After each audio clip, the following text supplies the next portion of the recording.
What's going on, child? It's your most favorite diabetic YouTuber in the whole entire world, back with another video. Now we are going to be checking out the crazy story of 051 Rose. Now, I'm be honest with y'all, I do not know who this is. This is all new to me, and also I'm coming on this video, well, pause. I'm coming to this video, pause again. But in general, to more learn and find out, not here to really judge or anything wild like that. So yeah, obviously I have not seen it, so shout out to Funo for the video I'm reacting to. And before we get any further, I have to say this is all alleged, and also all love, no hate. Alright, child, no more hesitations. And side note, if you can hear outside noise, my bad, I can't control it, obviously, but let's get into the video now. Rose, real name Ricky Anderson, is a gang member and rapper from Chicago, Illinois.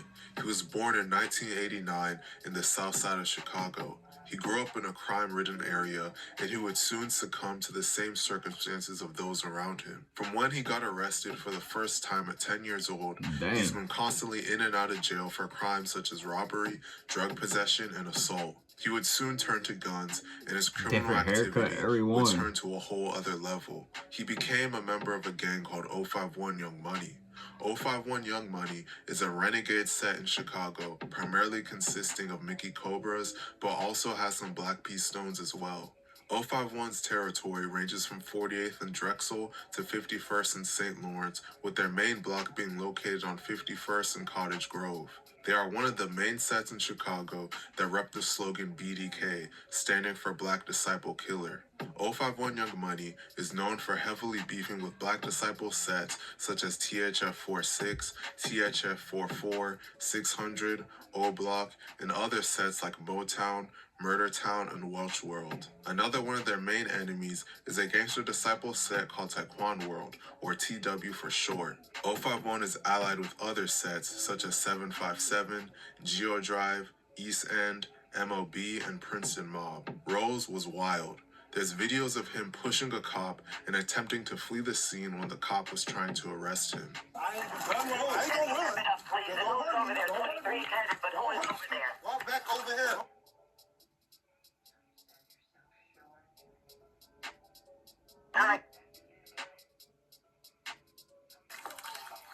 Squad, they trying to get away. Step it up.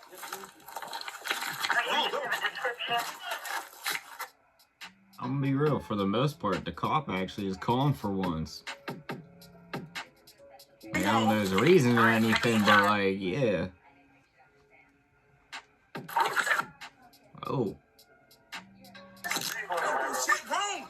You pulling back up. I'm telling you to stop. I didn't do anything. Put your hands behind your back. I didn't do anything.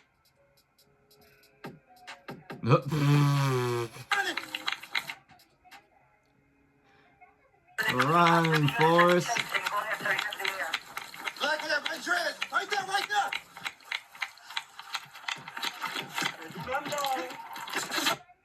Damn. We got hit with an ad right at the moment he got pushed into the fence. Low-key, the cop was calm as hell, though. I'm just gonna be honest. Like, yeah, normally it ain't gonna be that calm and collective. Over the years, Rose would establish himself as one of the main shooters/killers in 051. In a Facebook post, he bragged about how he's been shooting up his ops block since he was 13 years old. One day, a content creator explored an abandoned Chicago police station, and inside it were posters of notable Chicago gang members that were being investigated.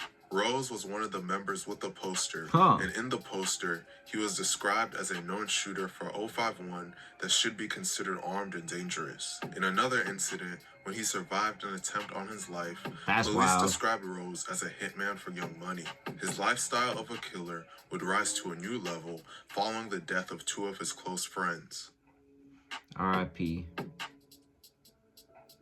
On March 13th, 2008, a member of 051 named Los, renamed Carlos Merrills, was outside his home on South Drexel Boulevard celebrating his birthday with 15 to 20 friends. A member of a set called Drexside named Franco, renamed France Witten, pulled up in a van at approximately 2:45 p.m. in front of the party to drop off two passengers. After Franco let the passengers out, Los, who was talking on his cell phone, approached the car. Franco then allegedly stuck a gun out of the driver's side window and shot Los twice. After he fell, Franco then allegedly shot him 3 more times, then drove off. Los would later be declared dead at just 20 years old. 051 and Drexide were not enemies at the time. In fact, they were actually allied together, Oh, so it was damn. surprising to see a prominent member killed in a personal beef and not by ops. Franco would be charged with first-degree murder for this incident and was ultimately found guilty and sentenced to 55 years in prison. Following this incident, Rose and 051 would take a big loss that would lead to one of the deadliest wars in Chicago history. R.I.P. On September 27, 2008, a member of 051 named Zico, real name Isaiah Walker, got into an altercation with someone outside of McDonald's in Chicago's South Side. The person Zico was arguing with was a THF-46 member named Aki Walton. In the heat of the argument, Aki allegedly pulled out a gun and shot Zico multiple times. Zico would later be declared dead at just 18 years old. Following the murder, Aki would go on the run to Indianapolis, and he was successfully able to evade police for a while. Eventually, his luck would run out after an anonymous tipster told police that Aki had been seen. Now you gotta go to Lebanon or somewhere they can't extradite your ass if you're really running away. And extradite him back to Chicago to face his charges. Aki was charged with first-degree murder and ultimately sentenced to 27 years in prison for Zico's death. THF-46 would later go on to become 051's biggest enemy, and countless bloodshed would occur between the two. Rose would allegedly be the one to take vengeance against THF-46 into his own hands. R.I.P.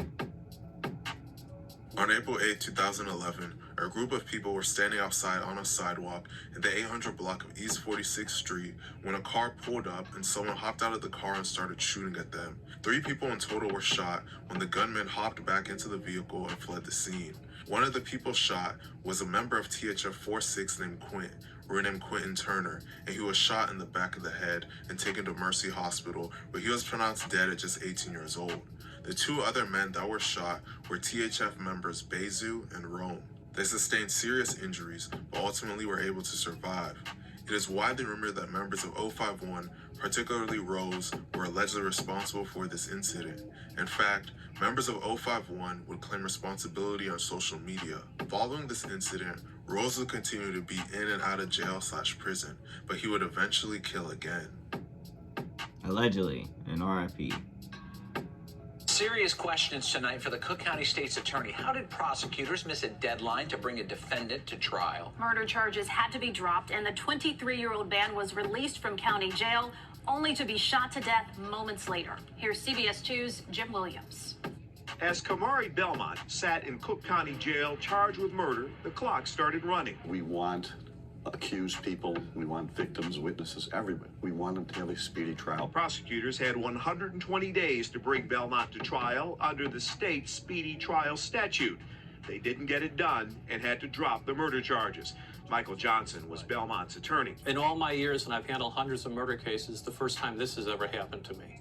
Minutes after Belmont posted bond Monday night and left county jail, someone in this SUV fired shots at the 23-year-old. He didn't make it to the hospital. On March 6, 2017, a member of THF-46 named Bobo, renamed Kamari Belmont, was given a bond after Cook County prosecutors dropped the murder charges he was facing after allowing too much time to elapse under the state's speedy trial statute. The robbery charges Bobo was facing were made, and he was ordered held on a $100,000 bond. At 5:30 p.m., a friend of Bobo posted the bond, and he was released at 11:12 p.m. Bobo was a few blocks from the jail when a white SUV pulled up to his car on California Avenue, and someone inside started shooting. Bobo was hit several times. The SUV ran a red light as it sped off and crashed into a car near Interstate 55. Those inside ran away. Bobo collapsed in the street and died at the scene at just 23 years old. Paperwork would later be released, naming Rose as one of the gunmen in this incident. Rose was never pursued on these charges as the investigation couldn't move forward due to a lack of sufficient evidence to secure a conviction. Rose would escape prosecution on this murder, but the next murder he allegedly committed would land him behind bars. R.I.P. On July 9, 2020, a member of Poppy Gang named Delonte McDaniel was standing outside of a convenience store at about 3:39 p.m. in the 400 block of South Laramie Avenue when someone approached him and opened fire. Delonte was struck in the head and chest and was taken to Stroger Hospital, where he was pronounced dead at just 36 years old. On August 27, 2020, Rose was arrested and charged of first-degree murder in connection with Delonte's death after police traced the vehicle using the shooting and connected it to him. Additionally, Rose's Facebook account had a picture of him wearing the same outfit that the shooter was described as wearing. If convicted, he could spend the rest of his life in prison. Let me know what you guys think about this situation in the comment section. Gotta go get you a new outfit that you can dispose of ASAP afterwards if you're gonna be doing shit like that, allegedly. I mean, I'm not here to promote it because I don't do that, but like in general, yeah. But definitely was a crazy ass story if I'm gonna keep it real, but like at the same time I want to keep it all peace and love in the world, even though it's in stuff that maybe I necessarily don't understand or can necessarily speak on to extensive lengths or anything crazy like that. But yeah, definitely a hell of a story. But really, that's all I gotta say. But doing what y'all think and what you want to see your boy make in the comment section down below. But like I said, as I got for y'all, peace.